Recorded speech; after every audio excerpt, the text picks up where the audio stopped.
মাছ মামা কিনা তো আমি যে কোনো টাইমে কিনতে পারি। এই যে এখন আমরা যাবো মাছ ধরতে বিলের দেশি কই শিং এবং রয়না মাছ তরতাজা।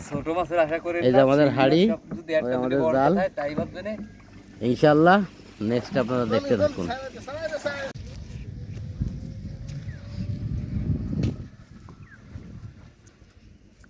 এই হচ্ছে আমাদের খাল, এখানে আমরা জাল খেয়াবো দেশি মাছ ধরার জন্য। এই হচ্ছে আমাদের টিমের মেম্বাররা।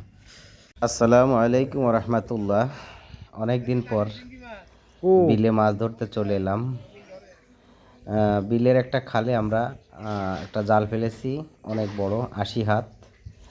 এটাকে কচুরি বলে। এই কচুরি বানার ঘিরে আমরা কই মাছ, শিং মাছ, মাগুর মাছ এগুলো ধরবো।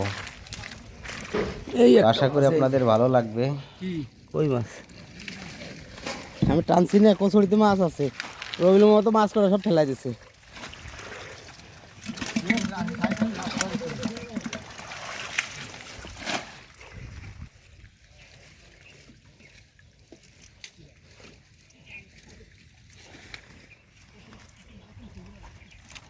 মাছ ধরার ফাঁকে হঠাৎ দেখি একটা গুইসাপ।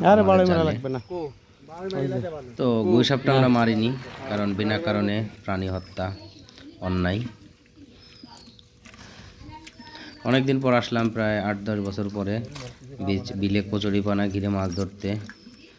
তো মূলত মাছ ধরা পেশা না, শখে এসেছি।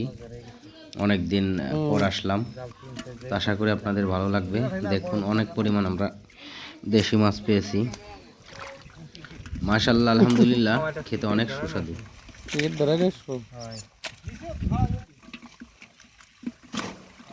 মাছ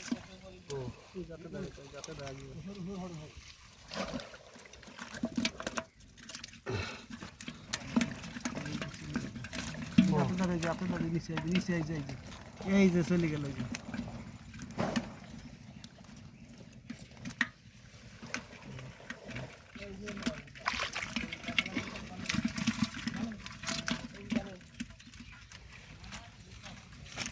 মাছ যা উঠার কথা শোনো, সবাই খোঁজে। কি খোঁজে? পচা জলে বাড়ানো হয়েছিল,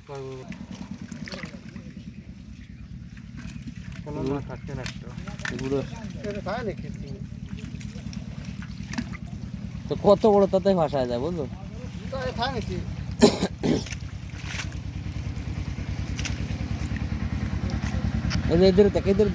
আগের মতো আর মাছ পাওয়া যায় না, অল্প কিছু মাছ পেয়েছি। অনেক কষ্ট হয় জাল টানতে, কারণ আমরা 2টা খেপ দিয়েছিলাম। 2টো খেপে অন্তত 5 থেকে 6 কেজি মাছ পাইছি, কই আর শিং মাছ। আলহামদুলিল্লাহ, শুকরিয়া আল্লাহর কাছে। হচ্ছে আমাদের মাছ। এখান থেকে এখন আমরা ভাগ করছি, যে কয়জন গেছিলাম সবাইকে কম বেশি দেওয়া হচ্ছে। তো ভালো থাকবেন, আল্লাহ হাফেজ, আসসালামু আলাইকুম।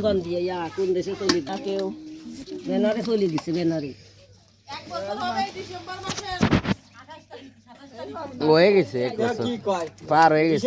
নভেম্বরের 27 তারিখ আমাদের দেশে, ওই তো নভেম্বরের হয়ে গেছে। দেখ তোরা, আরে হ্যাঁ দেখ।